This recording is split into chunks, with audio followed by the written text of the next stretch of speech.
This is Royce Kennebeard with your DEI moment. If you have been paying close attention during the course of this last year or so, you will see Black women and other women of color, in particular African American women, it seems under attack.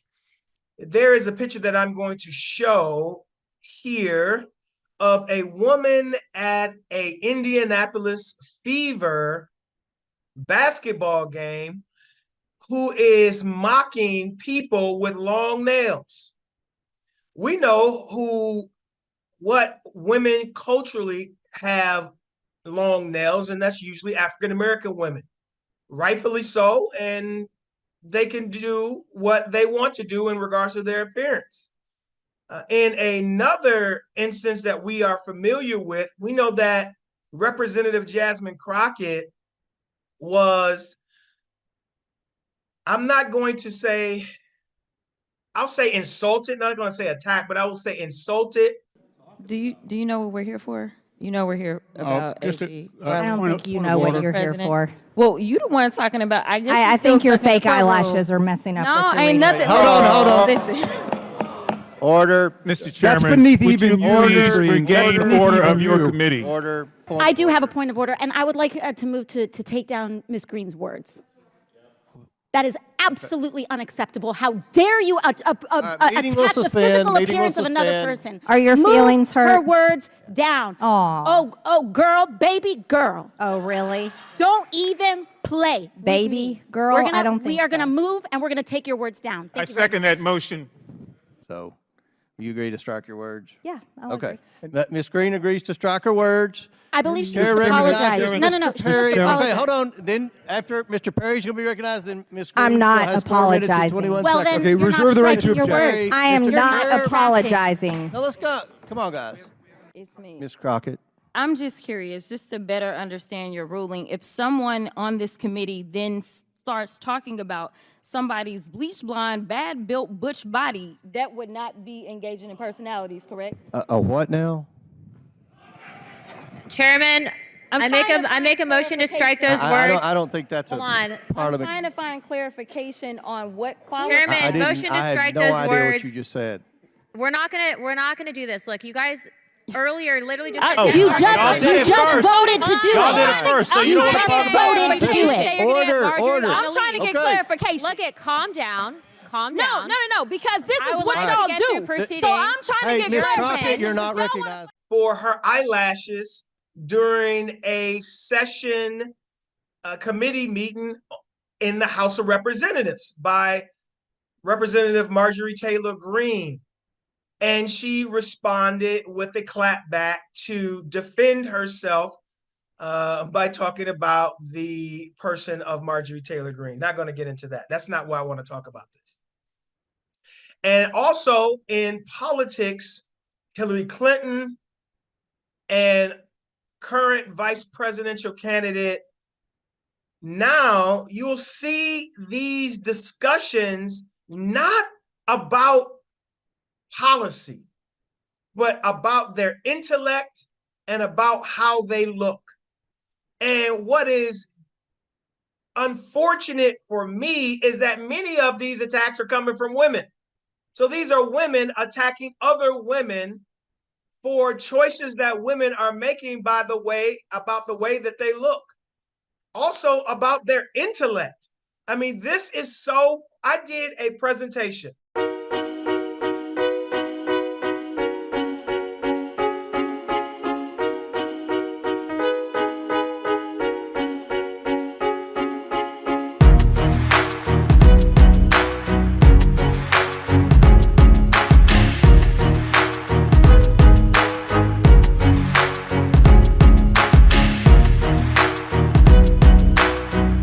Because we're talking about how does implicit bias as it relates to women impact women's lives. When we think about bias, we always think about race.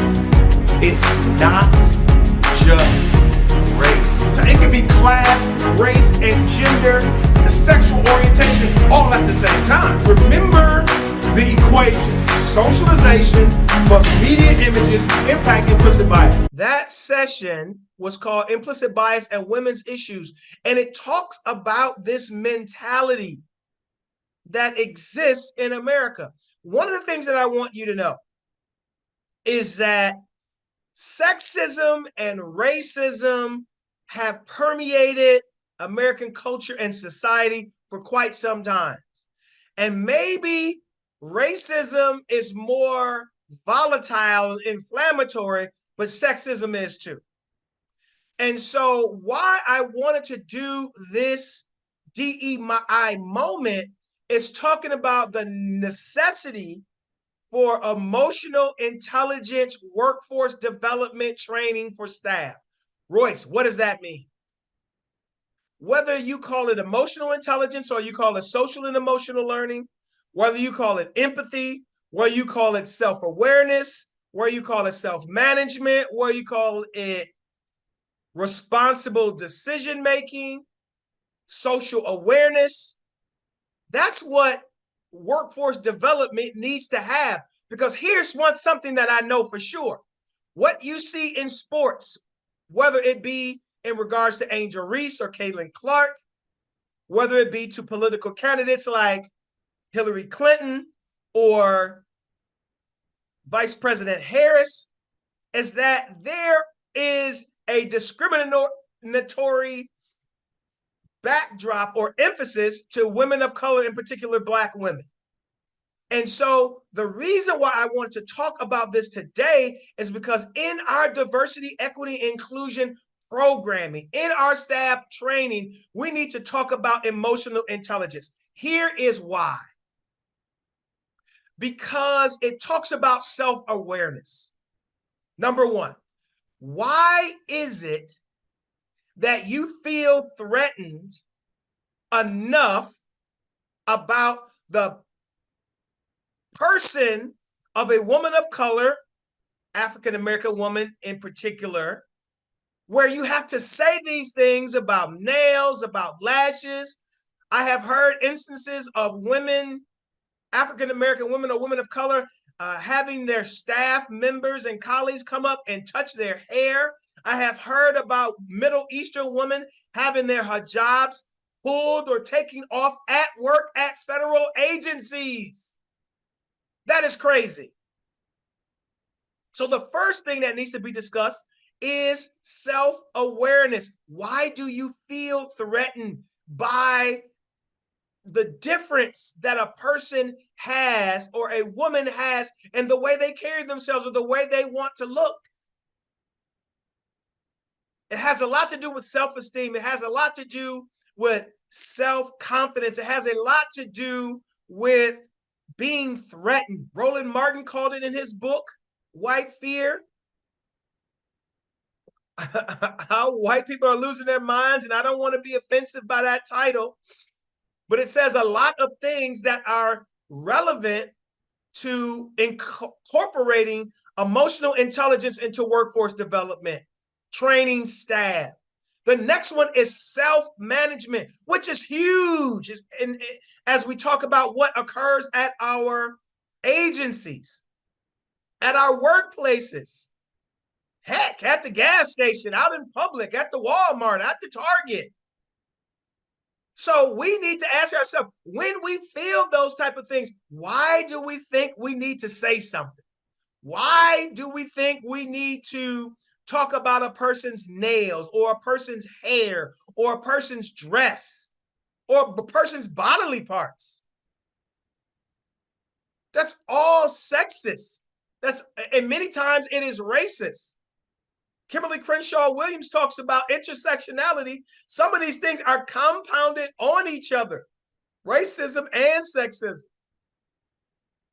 And these things come into the workplace. And so it is important for us to highlight these things. So self-management, when you feel these type of feelings, what do you do? What do you say? How do you manage yourself to make sure that you don't get an EEO complaint, that you don't get fired, that you don't get written up, that you don't make an uncomfortable work environment for other people? And then how is it, though, people who have been offended, how is it that you respond? It has to be with a certain amount of sympathy and empathy for somebody that don't know how to behave. As if you are dealing with a child, because in many ways, people that can't control themselves are immature. And so people that have been offended, whatever recourse there is at your agency through EEO, through whatever complaint mechanisms, conflict resolution, for whatever conflict mediation, whatever mechanism through your agency that you have to deal with these type of infringements to your rights, you definitely have the right to do so without any threat of retribution. How about the next one? Social awareness, which is very powerful. Social awareness talks about being sympathetic and empathetic to people who are not like yourself, who don't do their hair like you, who don't do their nails like you, who don't wear the same clothes as you, who wear their hair in a different style than you, who wear lashes or what have you. This is really mind your business. But to understand in the workplace, you need to understand that there are going to be people there of different religions, different political backgrounds. I spoke at an agency not too long ago where every slide of my presentation had to be combed through because the point person, knew that there were people at her agency who were anti-DEI, anti-cultural responsive training, anti-diversity, anti-anything that wasn't them. And so she had to make sure that it then met a standard so that she wouldn't get an EEO complaint filed against her, which is ridiculous, but I understand. The next one is relationship building. What are we doing at our agencies to build relationships between staff?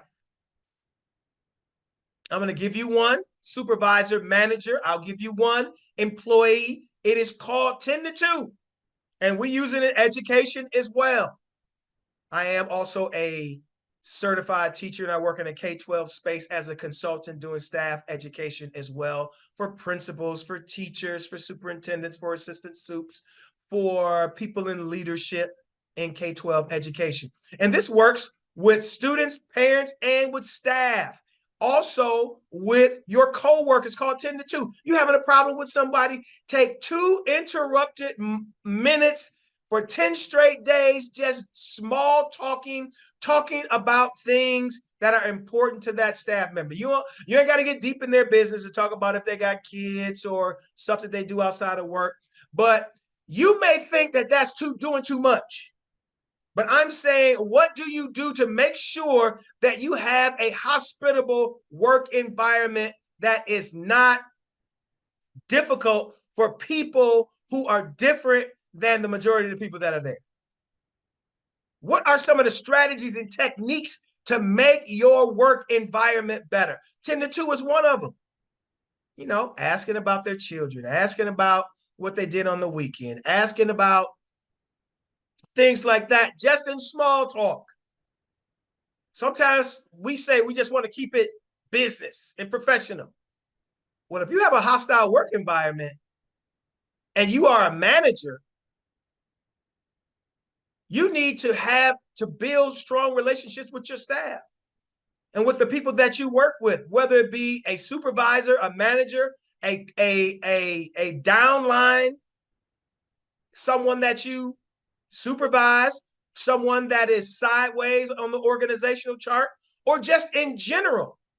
Whenever I meet people, I always do what's called unconditional positive regard, where I talk to them about things that are important to them to build a relationship between us. So that, because here's what I want you to understand, whether you are an employee, whether you are at your faith-based institution, your civic organization, your sports leagues for your children, for yourself, wherever you are, to build relationships, success in life is about strong relationships with other human beings. So that's why I'm talking about emotional intelligence in DEI. It has to be a part of that training. And the last part is responsible decision making. And so what type of decisions are you making and how does it impact your work environment? This is Royce Kennebrew with your DEI moment. You need to think about how much emotional intelligence is a part of your staff training, whether it's in DEI. And let's be frank about it. DEI funding has been decreased, and in some places and agencies, not there for 2024. Let's be frank. And so you need to have a way, if you say it's emotional intelligence staff training, you can get around possibly that stigmatism now that isn't with diversity, equity, and inclusion. Sorry to say that it has to be that way at agencies, but if you want to keep your agency, if you want to keep it not hostile and pleasant for everyone that works there, that might be a suggestion to say, hey, this is emotional intelligence / social emotional learning training that we're having to help employees work better together in this environment. Because what's happening out there in the political realm definitely trickles down to the workplace. So this is Royce Kennebrew with your DEI moment, talking about Black women being under threat and under attack and how emotional intelligence can help impact that in the inside and outside the workplace. We will see you next time.